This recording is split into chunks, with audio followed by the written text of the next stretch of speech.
in today's video, I want to share with you my apartment in Mexico City.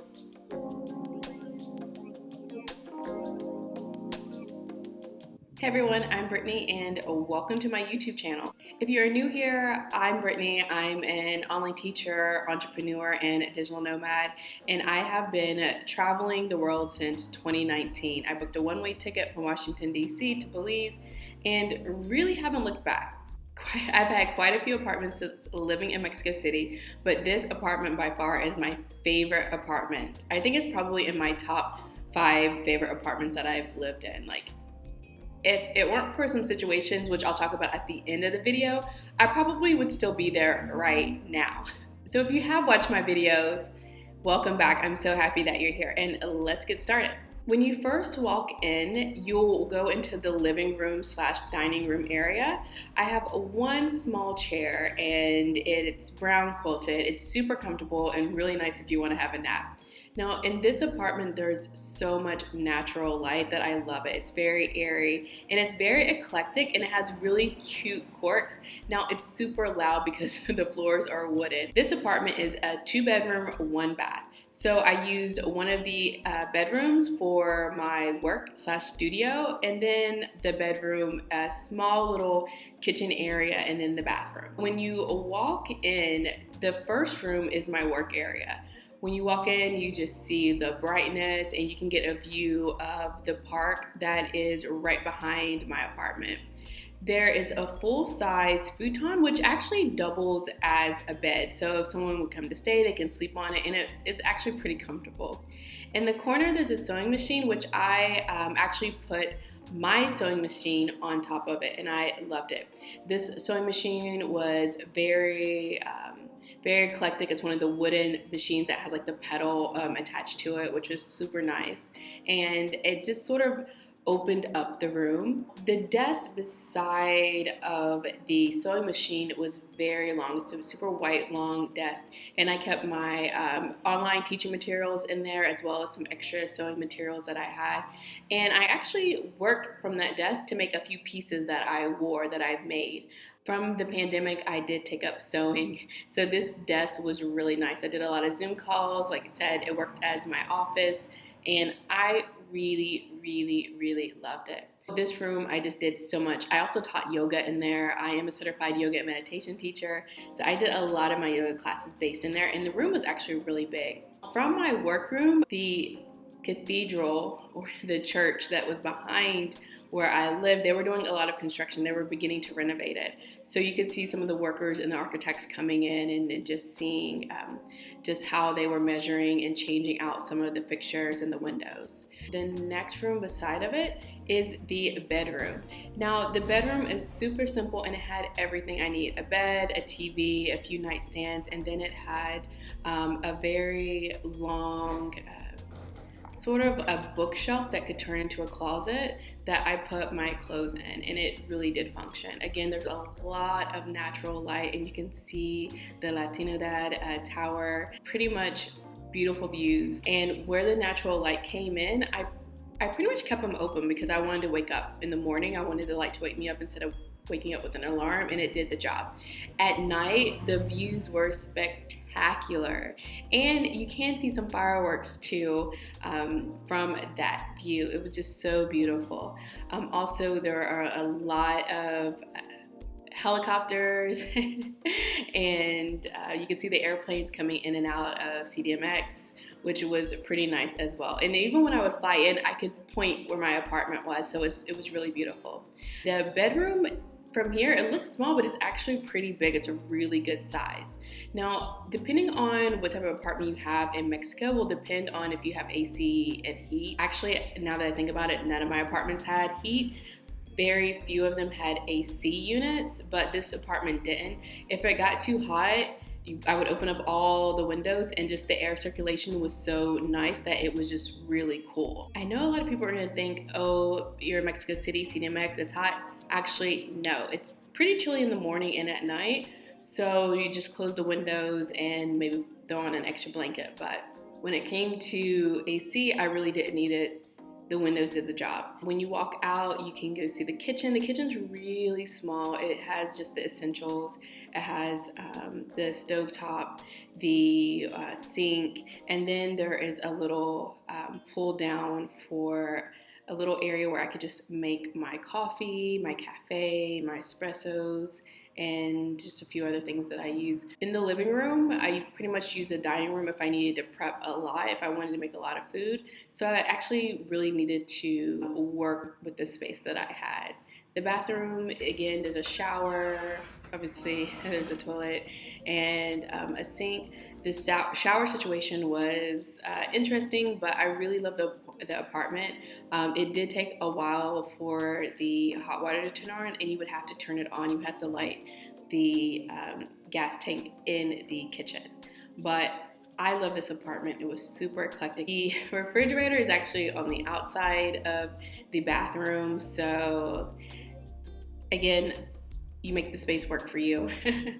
And that's how some of these like older apartments are in Mexico, and I loved it. The apartment, how I came across it was an Airbnb, and I absolutely loved it, and I asked if I could rent month to month, and she said yes, which now I would be a little bit hesitant. Make sure that you always have a contract if you do that, that you write a contract if you decide that you really like the place and you want to rent it out, and really go through the contract and make sure that it works for both parties. At this point, if traveling in Mexico, I would do hotels mainly because the Airbnb situation is a little bit tricky. I do, in my opinion, like if you're in Cancun, Playa del Carmen, Tulum, I would be a little bit hesitant, especially for a solo female traveler. They need to do a better job regulating the Airbnbs. There's a problem, and they're aware of it. I've emailed them too. But some of the Airbnbs and those areas aren't matching what they say in the description. Some of them are not even in the right location. The person will drop you the actual location when you're driving to, super sketchy. And some of these areas are just really, really bad. But again, in Mexico City, I feel like all the Airbnbs that I stayed in, they matched the description to a T. I think there was like one that was a little bit off, but other than that, they were perfect. So that's a good way to find a place to rent. Now, if you're wanting to rent, again, in Mexico City, there are a lot of Facebook groups. Again, you have to be careful of the scammers, but that's a great way to rent an apartment. Just going and in the Facebook groups and just typing what your requirements are. I would be a little bit hesitant to put the price because that sort of just sends the prices up, because people are knowing that you're going to pay premium and the apartment might not be all that it's equipped to be, and you're going to be paying way too much. Another way to find an apartment in Mexico City is to walk around the neighborhoods that you really like. They'll have the number on the buildings, and you can call and you can talk to someone. And from my experience with the apartments that I've lived in and the apartments that I've inquired about in Mexico City, it's really important to talk to the person.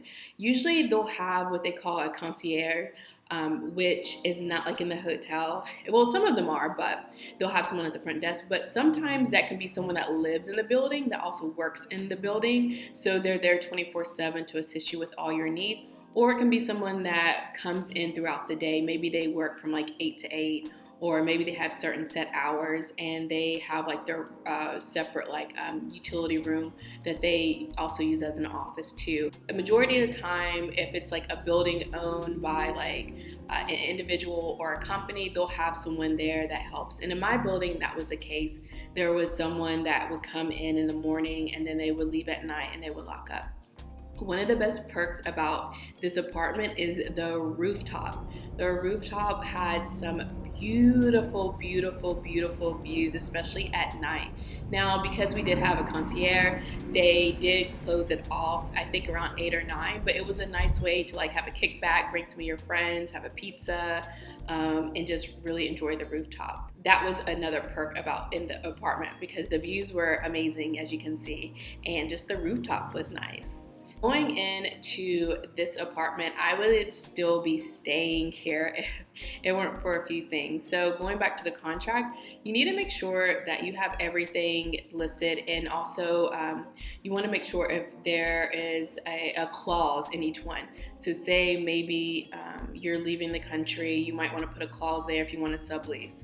For my apartment, the reason I'm not there is because the person that I was renting from, or subleaser, just didn't pay the bills on time, and that was really bad. From the time that I lived there, the electricity was cut off, and that was pretty bad. Like, they physically came in to cut off the electricity because they hadn't paid the bill. But everyone else in the building had lights and had electricity. And it took about 24 hours, but they had to come back and physically turn it back on. And they didn't pay the internet bill several times. The gas went out. So these are things that you really need to like talk and make sure that doesn't happen. Fortunately, because I work from home, I need internet, and she just wasn't keeping up with the bills. I did leave. I didn't do another month there. But looking back, I feel like I wish I would have talked and communicated a little bit better to say, hey, if you need more money for the bills, or maybe we want to renegotiate the contract, and I'll take the bills and pay them and also pay you this set amount of rent. What we were doing was I was paying her a set amount that was all inclusive. So my rent and all the bills were included in the rent. So that is something that you can do. But if the bills aren't in your name and you don't really have any control, that can happen. And that's actually happened quite a few times. So you need to be careful with that. And again, put that in the contract. Sorry, I'm going to take some Starbucks. Make sure that everything is in the contract. Have that there, like, okay, well, we can go ahead and amend this, or have that certain clause in the contract. It's so loud, sorry. Another thing about finding apartments in Mexico City is each apartment's going to be a little bit different with the requirements, and I pretty much have seen it all. So if you want, let me know in the comments to make a separate video about certain requirements to get an apartment in Mexico City if you are not a Mexican national, or maybe you are immigrating to Mexico, or you're doing a short-term stay. I don't mind making a video about that. Let me know if you're interested. And please like and subscribe to my channel. I hope that I was detailed enough to give you all the information that you need. And join my newsletter. I have the link in the description. I'm going to talk a lot about travel and business, life abroad, and in all the different countries that I lived in. I've lived in about 5 so far since leaving the US, and I love it. So thank you for watching this video. Bye. I forgot to mention this in the video. I've already put my headband on. I'm not taking it off, but my apartment also had a house cleaner come in every 2 weeks. And aside from rent, we made an agreement that I would pay the house cleaner every 2 weeks to come in. It was a set amount, and I did an additional tip. And then I communicated with the house cleaner what time and day was best for the house cleaner to come in and clean the apartment. You don't have to have this in, and I really wanted to talk about this.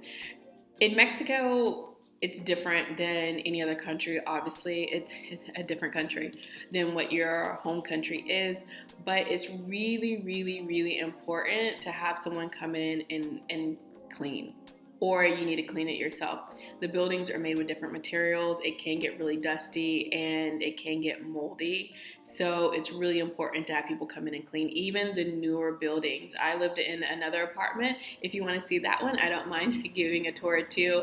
And it was a brand new building. It had reconstruction, and it was moldy. Like, you had to constantly clean to get the mold. And that's something that is common.